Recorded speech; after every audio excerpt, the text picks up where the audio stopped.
El título de la charla de esta noche es Sin afecto natural. Es un término utilizado por Pablo tanto en Romanos como en Timoteo. Se refiere a unas características muy curiosas de una generación o de nuestra generación. Es bien curioso. Nos tocó vivir una época sui generis, una época de verdad distinta. La época en la que la gran preocupación es la sobrepoblación mundial.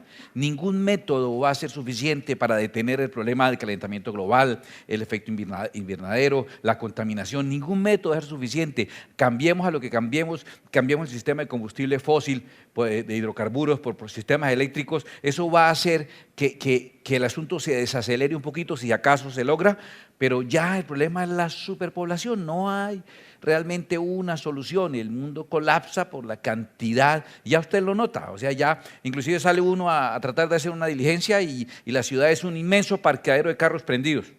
Ninguno avanza, todos están parqueados con el carro prendido y avanza un carro cada media hora, porque hay demasiado. Y entonces los que tienen poder para analizar las cosas han dicho que la única solución es los que creen las teorías, por ejemplo, la teoría malthusiana, teoría de Malthuso, que dice que la misma humanidad se controla su sobrepoblación a través de las guerras. Entonces que las guerras no son tan malas porque oxigenan un poco, hacen un poquito de espacio, imagínate. Llenan los cementerios pero desocupan las calles, ¿no? Entonces algo así más o menos es la idea malthusiana. Hay detrás de eso mucho maquiavelismo, mucho malthusiano en pensamientos bruscos. Surgen cosas fuertes. El momento que nos tocó vivir es un momento realmente duro, un momento, por eso lo quise representar allí con ese personaje de Marvel, con Thanos. Thanos no es sino un juego de palabras con la palabra griega Thanatos, que significa muerte, y es un personaje, el megavillano de Marvel. En esa película entendí ahora las gemas multicolores de la mano que quiere controlar la sobrepoblación, que quiere eliminar de manera indiscriminada la mitad de la población del mundo para que los demás puedan vivir. Y la mano tiene 4 gemas, 4 gemas multicolores. Una mano de multicolores que quiere controlar la población mundial a través de la muerte. Una ideología multicolor. Ahí está, o sea, más descarado no podía ser el asunto. Personajes como George Soros, con Open Society, la Foundation, con Planned Parenthood y todos esos sistemas mundiales que están dando millones y millones de dinero a los gobiernos que se alinean con sus pensamientos de control de la natalidad y de eliminación de la sobrepoblación. Y entonces cualquier ley, cualquier ayuda que quiera pedir a la ONU o a esas grandes corporaciones, un país tiene que ser coaccionado a que aprueben leyes como la ley del aborto, por ejemplo. Entonces, en la medida que se den más leyes a favor del aborto, como esta manifestación que quise poner allí, aborto legal y gratis, ya. Si un país aspira a recibir de las fundaciones de Soros o de la ONU algún tipo de apoyo o reconocimiento, necesita aprobar leyes en favor de lo que ellos quieren, que es control de la población mundial. Y fue la época que nos tocó vivir a nosotros. Es la época que nos tocó y nos toca entonces entenderla un poco y definirla. Y esa época es la época que yo estoy denunciando como la época sin afecto natural. ¿Por qué?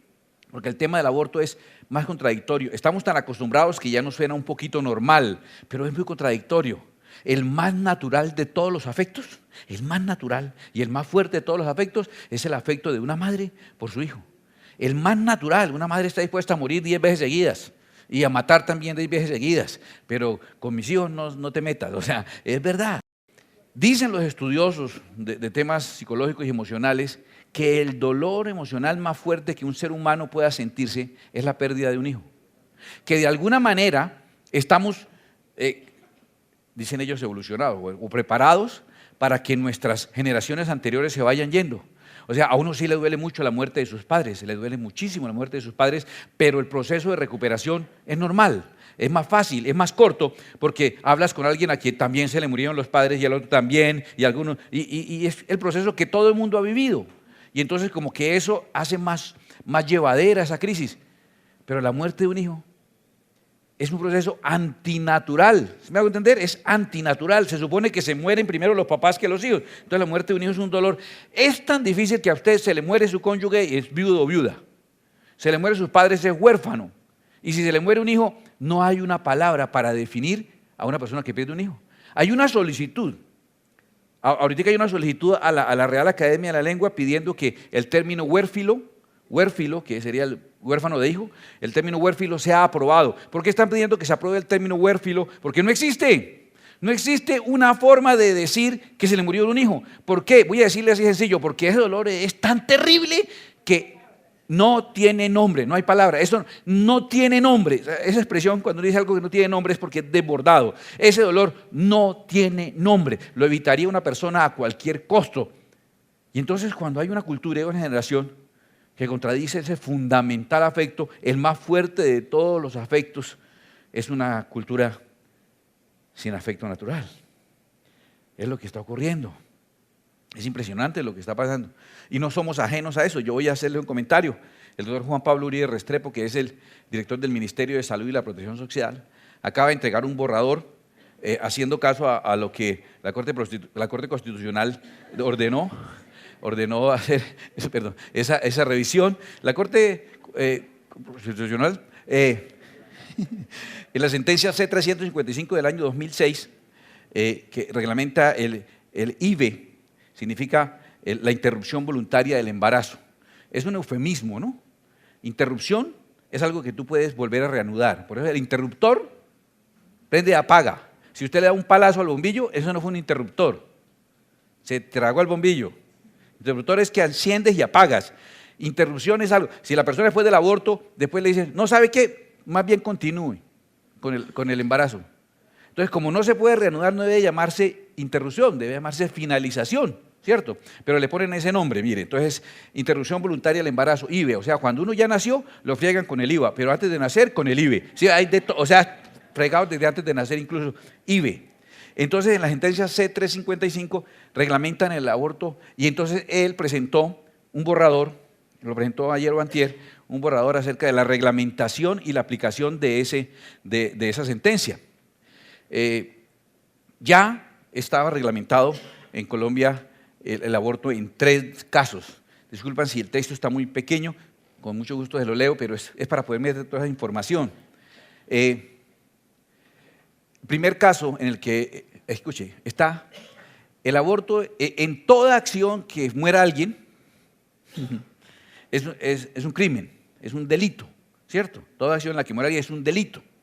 Entonces, ¿qué es lo que pasó? En ese delito de que muere un bebé, que muere alguien, hay delitos que se despenalizan, como por ejemplo cuando usted mató pero en defensa propia, algo así. Entonces sigue siendo delito, pero se despenaliza porque por alguna causa especial, un atenuante severo. En este caso, 3 cosas despenalizan ese delito, que se cometió ese delito, pero no se le puede meter a la persona a la cárcel que cometió ese delito por 3 razones.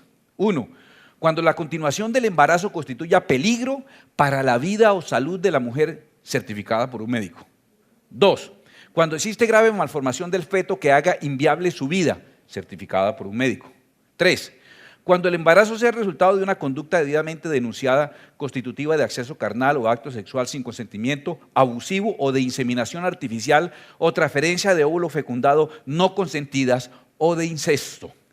En cualquiera de esos casos ya estaba autorizado, ya desde 2006 estaba despenalizado.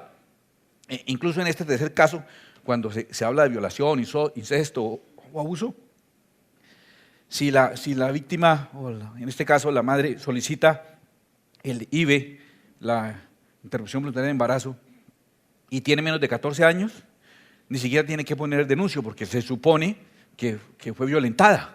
Entonces, si tiene menos de 14 años, no tiene que poner el denuncio.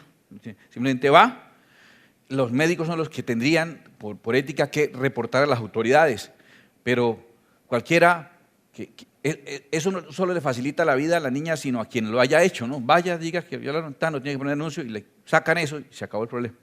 Y si tiene menos de 18 años, no necesita, escuche esto, no necesita el consentimiento de sus tutores o padres. Lo puede solicitar sin consentimiento de tutores o padres, argumentando cualquiera de estos casos, ¿correcto? Ahora, si tú miras la conformación que le están dando a esa actividad, dejaron de despenalizar un delito a convertirlo en un derecho. Pasó de ser un crimen despenalizado en 3 casos y está a punto de convertirse en un derecho que tiene que ser protegido y que tiene que ser propendido por la sociedad.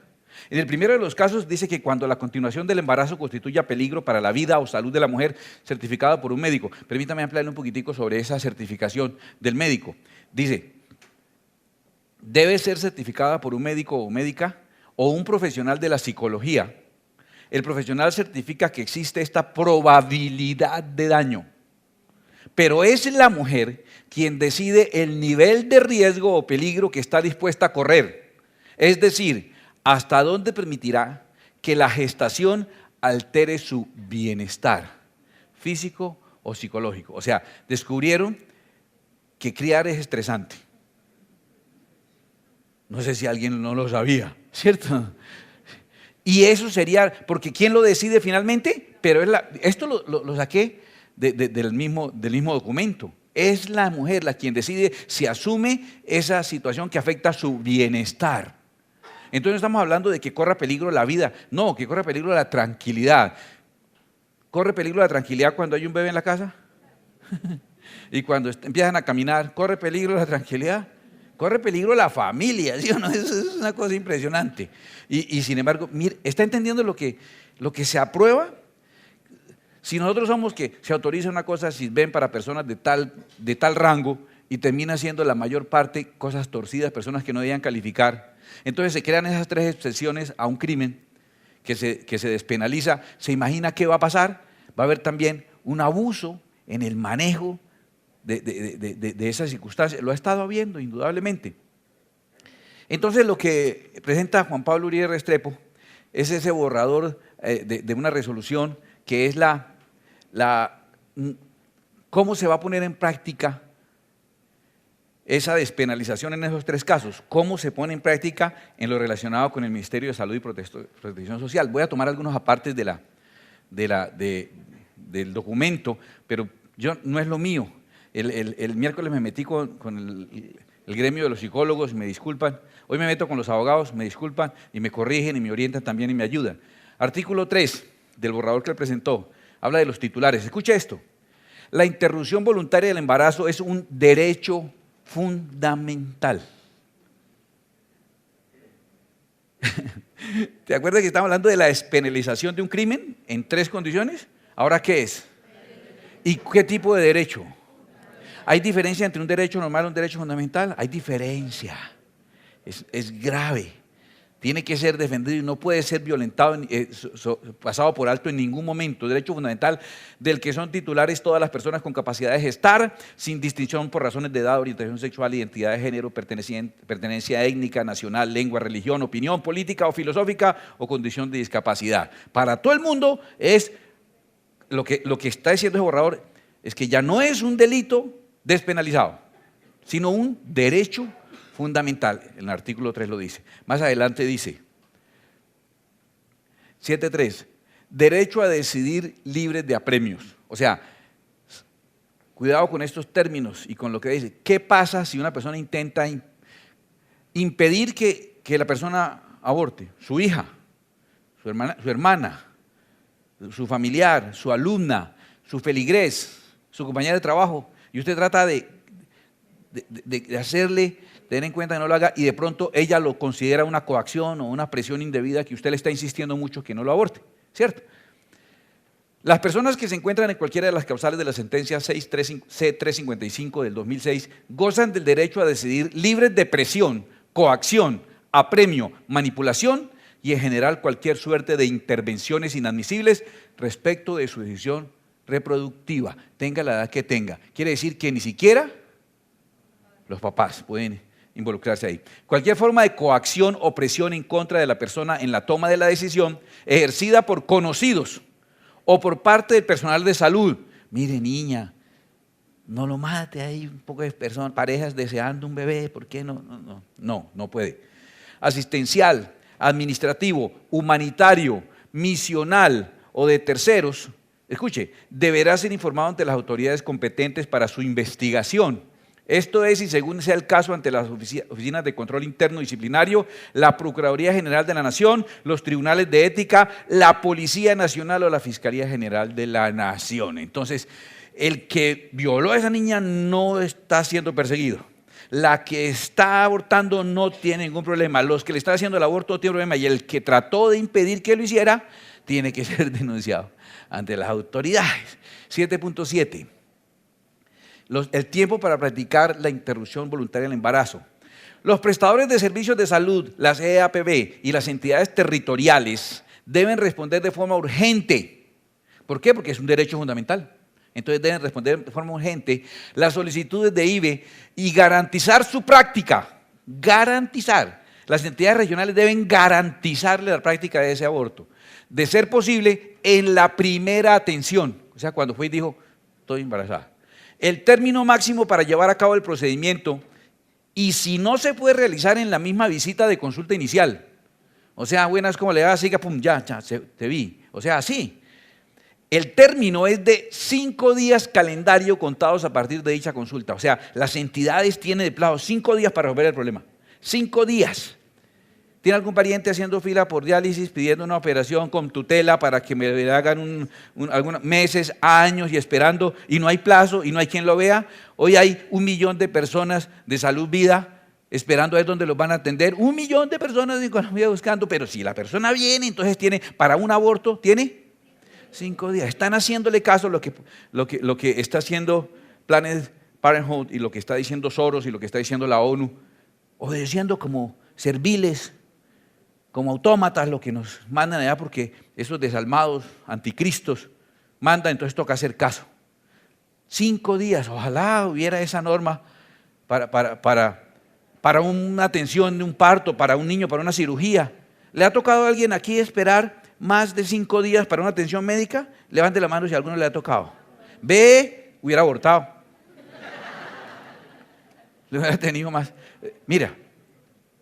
La atención en salud y los procedimientos para la interrupción voluntaria del embarazo hacen parte de las intervenciones prioritarias en salud pública en el país.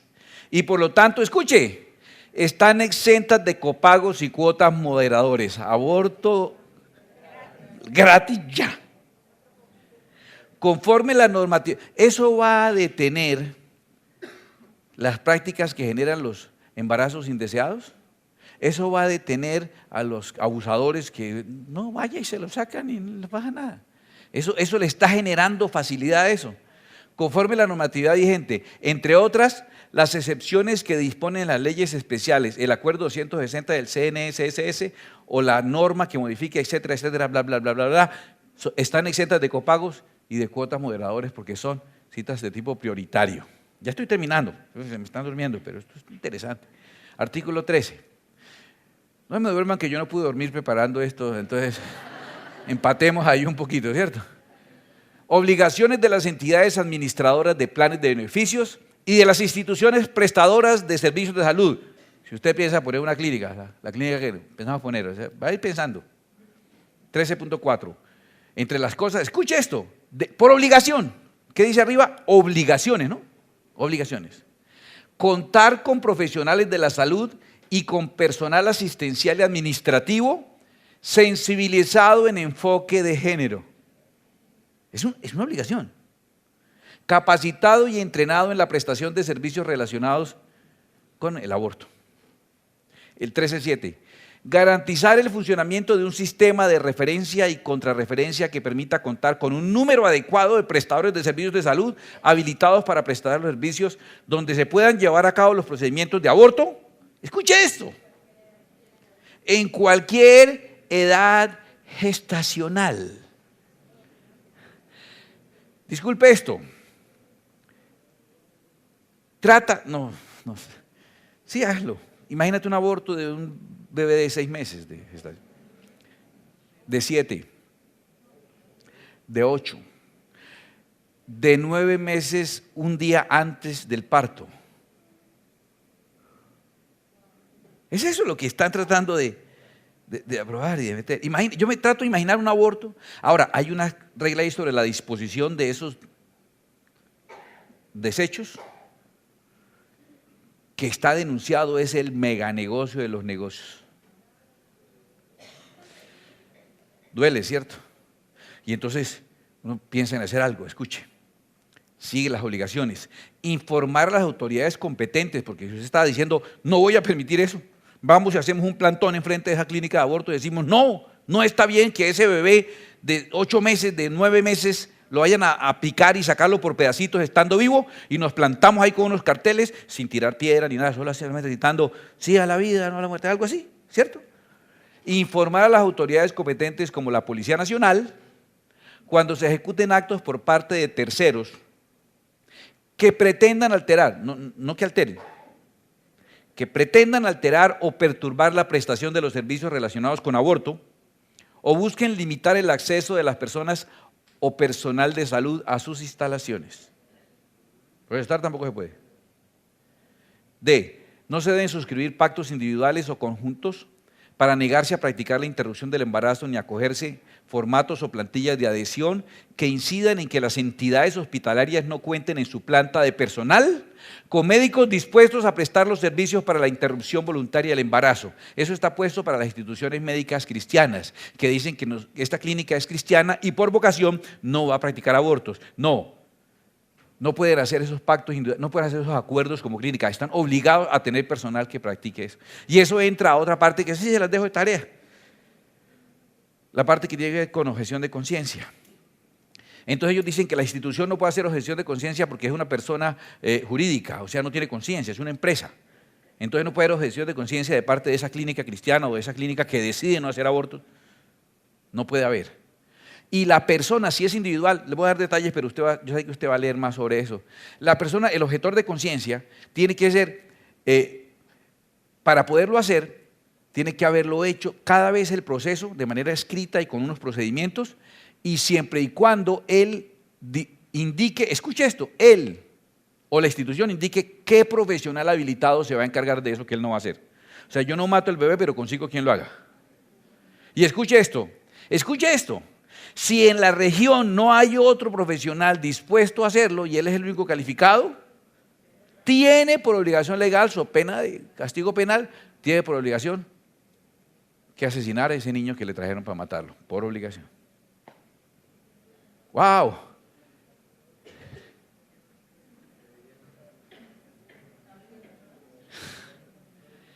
¡Ay, Dios! Vea, permítame entonces simplemente para bajar un poco los ánimos. Usted dice, pero espere, pastor, trasnochó, pero Biblia no leyó. No, sí, también leímos Biblia. Déjeme darle la postura nuestra con relación a este tema. Recordársela, yo sé que usted la tiene clara. Permítame repasarla un poquitico.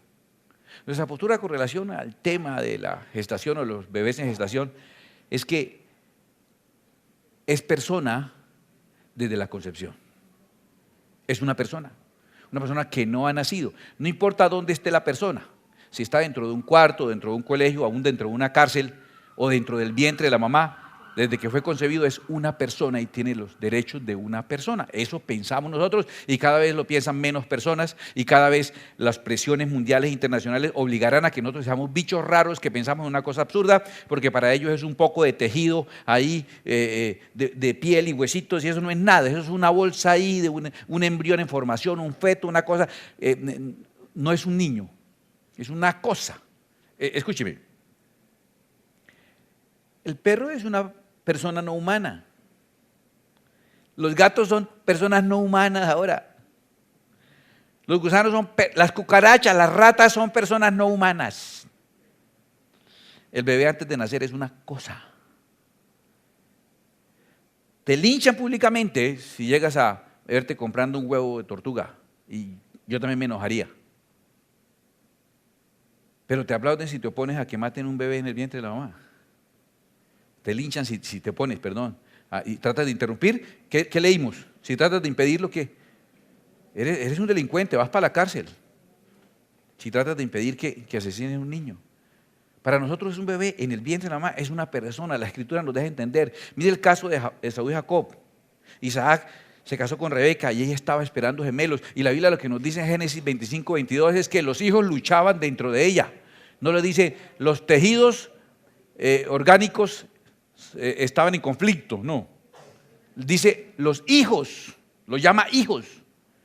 Y después el Señor le explica y le dice, y le respondió Jehová, usted lo que tiene ahí es una cosa, una cosa y una baba, una cosa en formación, un desecho ahí. Usted, no, Dios le dijo, Dios le respondió, y le respondió a Jehová, y le responde a ustedes: 2 naciones hay en tu seno, y 2 pueblos serán divididos desde tus entrañas. Lo que hay ahí ni siquiera son niños, hay unas naciones, ahí hay unos países. Lo que hay dentro del estómago, del vientre, así decían de niño, ¿no? En la barriga, lo que está en el vientre de una mujer, ahí está un artista, ahí está un científico, ahí está un servidor social, ahí está un padre, una madre de familia, un deportista talentoso, una persona que va a traer solución, que es la respuesta de Dios a alguna de las necesidades de la vida, y lo mandó por donde entran las respuestas de Dios, a través del vientre sagrado de una mujer. Eso es lo que hay ahí. 2 naciones, le está diciendo.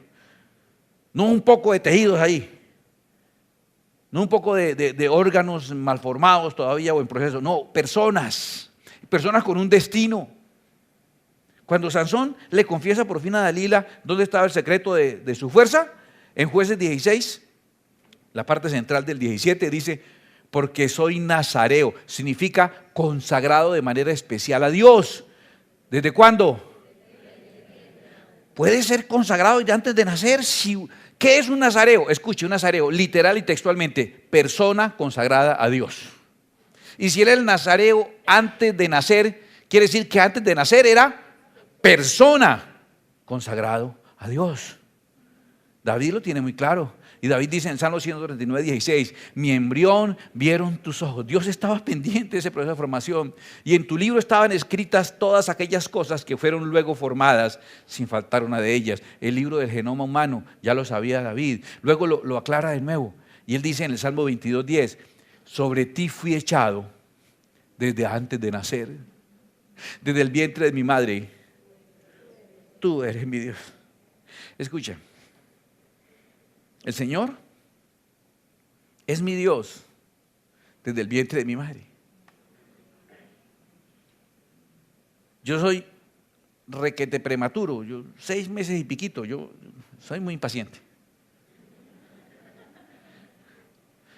No sé si soy un niño prematuro o un aborto tardío.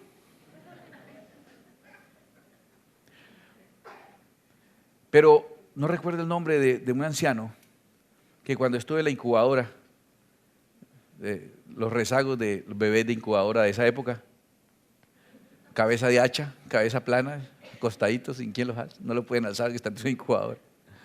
Y había un anciano de la iglesia que solo de día y de noche, cuando lo sacaban, se quedaba en el pasillo, comía y volvía y entraba. Un anciano, no sé por qué, un anciano de la iglesia cualquiera que no tiene familia, vínculo familiar con nosotros.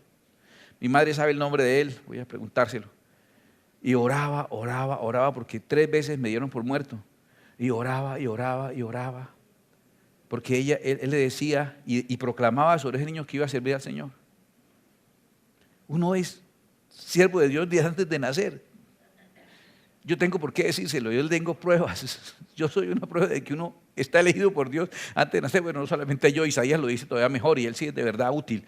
Isaías 49:1 dice: oídme costas y escuchad pueblos lejanos. O sea que es algo que yo quiero que lo sepa todo el mundo. Esto se pone en el Face. Que todo el mundo sepa, está diciendo: Jehová me llamó desde el vientre, desde las entrañas de mi madre, tuvo mi nombre en memoria. Jeremías, que lo hemos leído varias veces, él dice: antes que te formase en el vientre, le dijo Dios, antes que te formase en el vientre te conocí. ¿Cómo así? Ni siquiera se había formado. ¿Qué era? Un embrión. Pues él lo dice: antes que nacieses, te aparté, te escogí, te santifiqué y te di por profeta a las naciones. ¿Era un embrión? Según Dios, ¿qué era eso? Un profeta. ¿Era un feto? No, ni un profeto, era un profeta. Hay diferencia. ¿Quién es? Juan el Bautista. Juan el Bautista, el ángel profetizó: porque será grande delante de Dios, no beberá vino ni sidra y será lleno del Espíritu Santo, aún desde el vientre de su madre. Y en el versículo 41, ¿sabes qué pasó? Vino María embarazada con el tejido ese de órganos en formación, con el feto, con el embrión ese, con la cosa esa.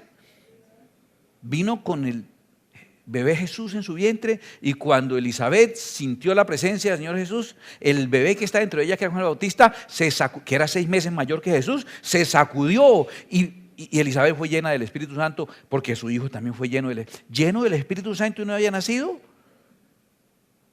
porque para Dios ya era persona. ¿Lo estás entendiendo? La Biblia lo dice. Último ejemplo, Pablo. Pablo también dice en Gálatas 1:15, pero cuando agradó a Dios, que me apartó desde el vientre de mi madre y me llamó por su gracia. ¿Tú crees que tú estás viendo la iglesia desde que te dio la gana? Estás más equivocado y perdido que nadie. El Señor te había elegido antes para que estuvieras acá, para que anduviese en sus caminos, para que le sirvieras, para que lo conocieras, para que lo amaras. Él fue el que se fijó en ti. Y voy a decirte desde cuándo, para que tú creas, no, yo estoy nuevo, yo apenas tengo un mes y ya estoy que me voy. No. Antes que nacieras, el Señor se escogió a ti.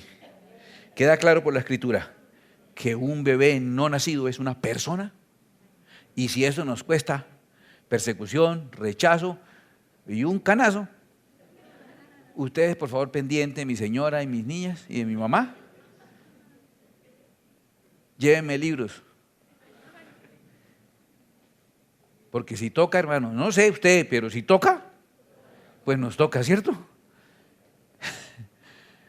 Pero nuestro Dios es, nuestra autoridad es lo que Dios nos enseña. ¿Y sabes qué no han entendido ellos? Y nosotros sí entendemos la relación que hay entre el aborto o la muerte de niños inocentes en el vientre de una madre y la maldición. Voy a explicarte. Cuando una tierra recibía maldición, uno de los elementos que se manifestaban como maldición eran abortos. Escucha. La maldición que hubo sobre Babilonia, cuando los medos iban a venir a tomar a Babilonia, a Nabucodonosor, y todo fue quitado y vinieron los medos, Darío y ellos. Isaías 13:18. Mira la profecía de Isaías: con arco tirarán a los niños. ¡Wow! Y no tendrán misericordia del fruto del vientre, ni su ojo perdonará a los hijos. No tendrán misericordia del fruto del vientre. Está hablando de abortos. Una de las manifestaciones de una tierra que está maldita era el aborto. No solo eso, hay también una maldición en 2 de Reyes 8:12. Escuchen, imagínate que Eliseo, vino el siervo del rey de Siria a hacer un mandado, a pedirle que orara porque estaba enfermo. Y Eliseo le dijo, dígale que va a estar sano, aunque él sabía que se iba a morir, pero le dijo, dígale que está sano. Y entonces Eliseo se puso a llorar. Y el siervo le dijo, ¿qué le pasa, Señor? Y es que Dios le dijo, este que está hablando, que es el siervo, va a ser el rey. Y va a ser, qué porquería de rey. Y entonces le dijo a Asael, el que iba a ser rey de Siria, el mensajero, ¿por qué llora mi Señor? Y Eliseo le respondió, porque sé el mal que harás a los hijos de Israel. A sus fortalezas pegarás fuego, a sus jóvenes matarás a espada y estrellarás a sus niños. Y abrirás el vientre a las mujeres que están encintas. Israel cayó bajo maldición y Siria iba a ser el instrumento de su maldición. Y una de las manifestaciones claras de maldición eran los niños muertos violentamente desde el vientre de la mamá. Ahora, quiere decir que cuando una tierra está en maldición, una de sus manifestaciones es la muerte de inocentes, la sangre de los inocentes. ¿Correcto? Usted ya sabe cositas aquí. Sabe que ese tipo de relaciones de bendición y maldiciones son una ecuación. Cuando una tierra está en maldición, muerte de inocentes, sangre de inocentes. Como está en maldición la tierra, sangre de inocentes. Se vuelve una tierra bajo maldición. Puede empezarse por cualquiera de las dos cosas. Esta tierra cayó bajo maldición y por eso están muriendo niños inocentes en el vientre de la madre. Opción B, en esta tierra están muriendo niños inocentes en el vientre de esta madre, luego entonces esta tierra queda bajo maldición de Dios. En Génesis capítulo 4, Dios le habla a Caín y él le dijo, ¿qué has hecho?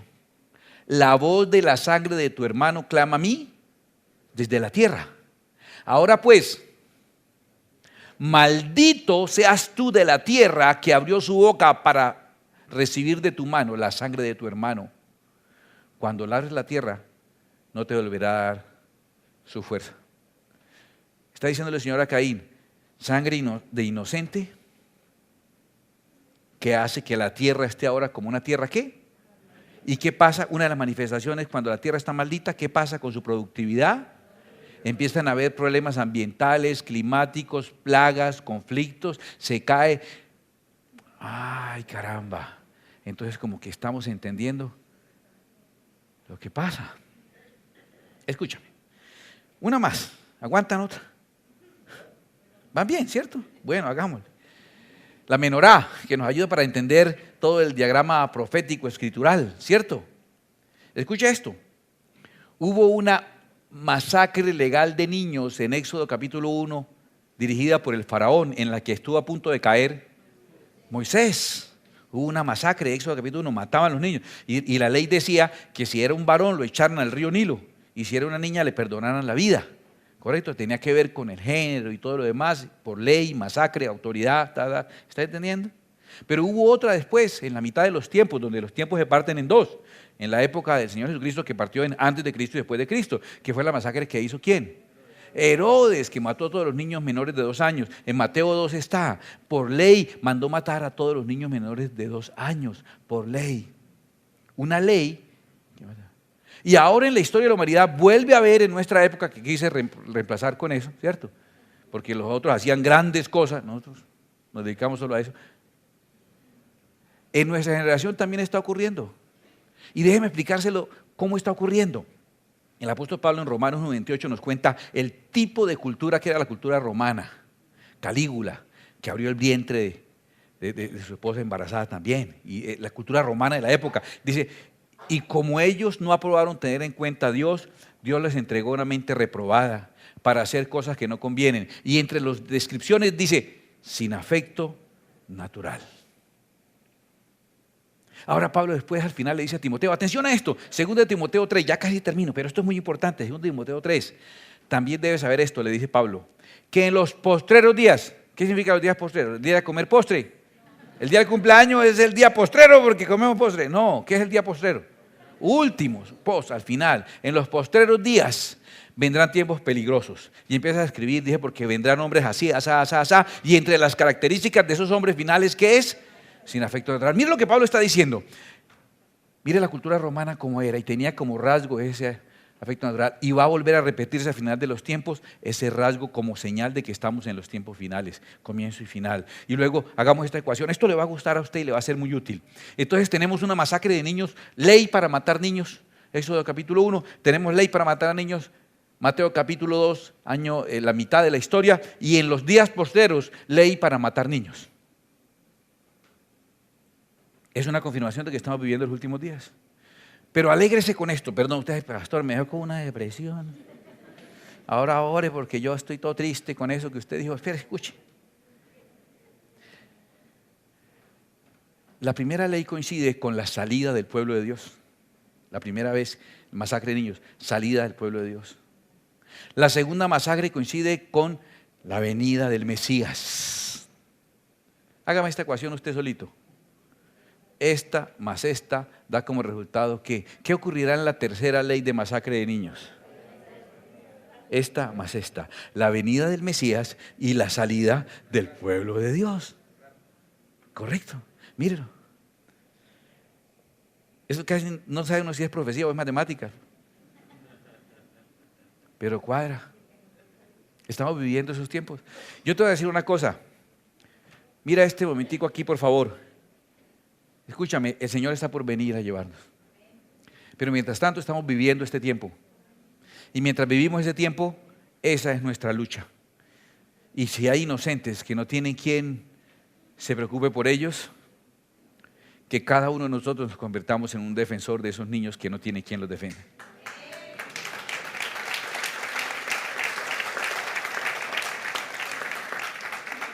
Sus propios padres los están arrinconando en un vientre y los están contratando para que los masacren, los despedacen, los piquen y luego los vendan a laboratorios. Y solo por esa ganancia que obtienen con esas piezas de laboratorio, están justificando todo y de paso logran lo que quieren, que es que no haya mucha gente.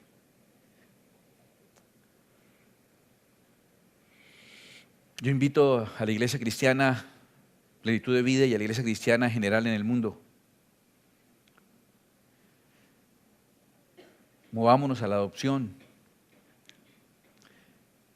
Cuando una persona sabe que tiene la opción de, no quiere tener el bebé, no quiere criarlo o no puede criarlo, y tiene quien lo críe y lo recibe y lo saque adelante, está haciendo dos milagros grandes. Está salvándole al niño de ser asesinado y a la mamá de ser una asesina, a un solo movimiento suyo, y le está poniendo a su vida una bendición y se está pareciendo a Dios, porque Dios tiene un solo hijo biológico, que es Jesús. Los demás todos somos adoptados. Y mire cómo nos ama. Creo que una de las políticas que podemos hacer es movernos hacia la adopción. Está en el corazón de Dios. Y Dios sabe que hay corazones duros que a las buenas no lo hacen y los ayuda. Él es tan bueno que nos conduce a lo que. Entonces Él permite que personas buenas, que son padres maravillosos, den el espacio para ese niño maravilloso con el que Dios tiene un plan perfecto. Y entonces Dios hace las conexiones. Cierra aquí y abre acá y organiza. Y si uno se deja guiar, va a descubrir el plan tan lindo que Dios tenía con uno. También tenemos que movernos. Aquí estamos en este problema. Escuche, perdón esto que voy a decir, pero me han criticado muchas veces diciendo que la iglesia no debe participar en política. Ya participamos. Estamos pagando los impuestos y pagando los aportes sociales. ¿Con plata de quién se están haciendo esos abortos? Perdóneme. Con plata suya y mía. Somos cómplices allí. Mire, usted sabe esto, usted sabe que cuando recogemos del dinero que entre todos nosotros recogemos, y hay 180 niños en Venezuela en un comedor que comen 2 veces a la semana por lo que enviamos, y ahora va a haber unos niños en un orfanato que van a recibir ropa. ¿Recuerdan que vamos a recoger ropa para llevarles? ¿Usted cree que cuando uno participa de eso, qué viene sobre uno? Así usted no sepa, usted dio la plata y llegó allá, usted ni siquiera sabe qué niño está comiendo con la plata que usted dio, usted sabe, ¿no? Usted no sabe. Pero la bendición viene. Y la prueba, le voy a decir, es que ha venido o no ha venido bendición sobre su vida. Estamos bendecidos, ¿cierto? Y si uno participa financieramente en un asesinato, yo le digo una cosa, perdóneme. El siglo más sangriento en la historia de la humanidad fue el siglo XX. 2 guerras mundiales y un montón de guerras intermedias. Casi 100 millones de personas murieron en el siglo XX por guerras. No llevamos 20 años del siglo XXI. Y ya hemos matado mucho más bebés de los que murieron en guerras durante todo el siglo pasado. ¿Usted cree que Dios los va a tomar por inocentes? ¿O usted cree que la sangre de esos inocentes clama desde la tierra, diciendo, maldito seas tú de esa tierra que recibió la sangre, que abrió su vientre para recibir la sangre de tu hermano?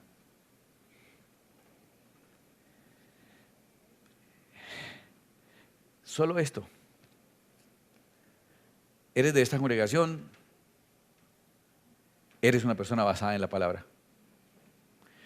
¿Eres basado en la palabra? ¿Eres un cristiano de cualquier congregación? Eres pro vida y antiaborto. Punto. No puedes ser cristiano y pro aborto. Sencillo.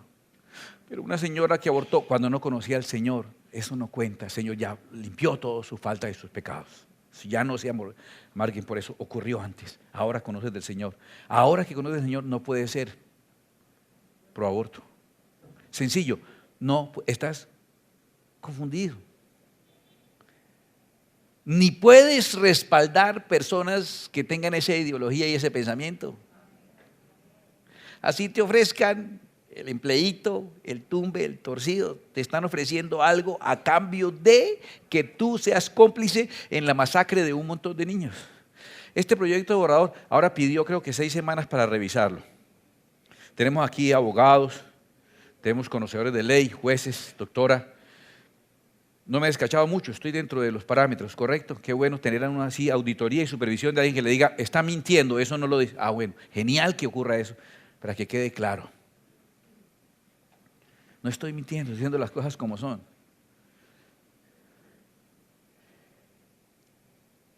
Haz lo que quieras, pero recuerda, vas a dar cuenta a Dios por todo lo que hayas hecho. Vas a dar cuenta a Dios. Tenemos que ser capaces de asumir una posición como la que Cristo Jesús asumiría. no buscando la aprobación, ser políticamente correctos, el aplauso y los likes. Lo que toque. ¿Amén? ¿Quién está conmigo? Lo que toque. Está conmigo por eso, lo que toque. Estamos viviendo una cultura sin afecto natural, pero hay un pueblo de Dios que ama a esas personas que aún no han nacido. Y ama a los que nacieron y están por allá en orfanato, esperando que ese hogar precioso que Dios ha preparado se dé cuenta del llamado del Señor.